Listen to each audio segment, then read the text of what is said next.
Hey, what's up, guys? Jag Magnet for Jaggy Sports, and right now we're going to talk about DeMar DeRozan because a lot of chatter is going around this guy. Are the Chicago Bulls for real? And just because I'm wearing red doesn't mean I'm all in for the Chicago Bulls because I'll say it right now. Um, they're a second round exit in the playoffs. Tell me what you think. What do you think the ceiling is for the Bulls this year? Everything. We're selling. The goal is championship. Not going to cut ourselves short. This is an opportunity of that we can take advantage of. We don't take it lightly. We understand what's at stakes. We respect all the teams, the top, the conference, everything. But we're going to go out there and compete every single night. We ain't going to cut ourselves short. We feel like we can play with anybody, and the goal is compete for a championship. You go out and compete every night. The other night, you missed a few free throws in a game against the Magic, and you won. But afterward, you still went out to the court, and you shot another 250 free throws. And to me, that had Kobe mentality written all over it. I know you're superstitious, but can you walk us through that postgame a little bit? One, I was mad. In the first half, I missed a couple free throws. Then the way I ended the game, I missed a couple more free throws. I hate missing free throws. Like I hate it. I hate it with a passion. I wasn't gonna feel comfortable leaving the arena until I got some extra shots up. So I stayed afterwards. Either I was gonna go to a practice facility, or I was gonna stay at the arena, but I was gonna figure out a way to, just get back in the gym and shoot some free throws. That perfectionism, that going back over things, is that something that permeates through this team as you all are trying to, like you said, win a championship? Most definitely. Not one guy on this team, not one coach on this team is satisfied with anything. Everybody come in here and work their butt off every single day on any minute thing you can think of, honestly. And that's just the team that we have, the coaching staff that we have. We always consistently trying to find ways to be better, whether we're on a win streak or not. We're figuring out how we could be better the next practice, the next game. By the way, before we let you go, the first pass of fan all-star voting is in, and you lead all guards in the Eastern Conference. Congratulations. Thank you, and thank the fans. Yeah, I mean, what would it mean to you to be back in the all-star game, let alone you're in the MVP conversation this year?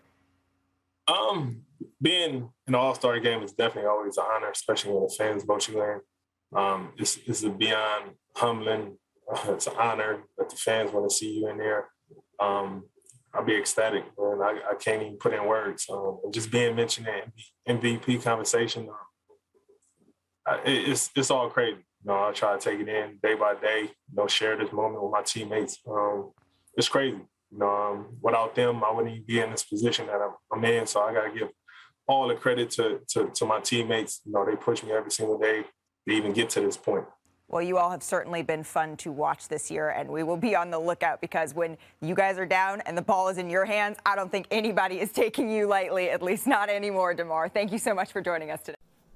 So, the reason why I'm saying is because, quite frankly, I live in Canada. I live in Victoria, BC, and you get all the Canadian channels and whatnot, and they give you all the stats on all the teams in the NBA, or sorry, in the Canadian divisions, like the hockey, the football, the basketball.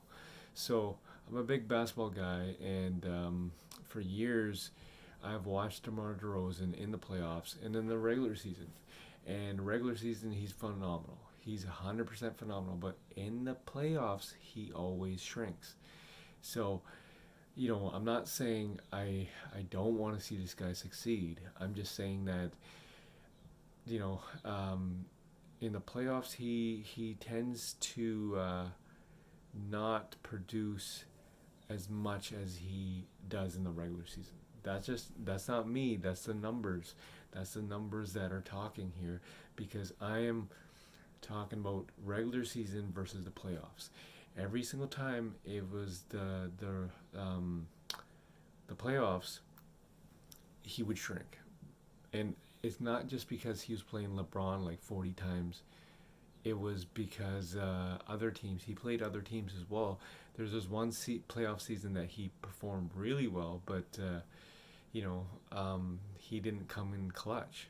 And I just think that Chicago Bulls, they just need to get get a better chance to actually win the East, because at the end of the day, it's you have to compete with guys like KD, Giannis, um, Jimmy Butler. I know he's not healthy right now, but like the Miami Heat is well coached.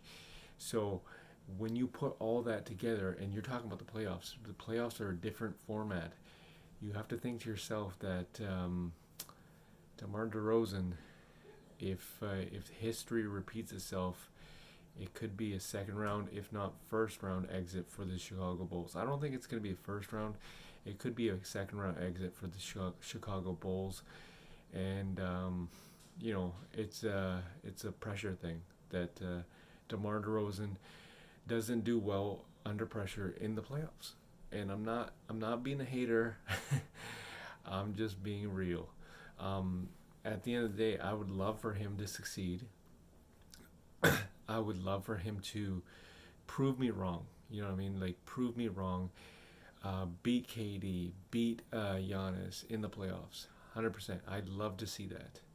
But until you actually win a couple games against those guys in the East, then we can have that conversation of you actually winning the East. But right now, it's kind of like, okay, I gotta go with the history of DeMar DeRozan, regular season versus playoffs. That's just me. This is Jag Mang at Jaggy Sports. Make sure you hit subscribe for all the premium content, and make sure you like this video. And if not, no worries. It's all good.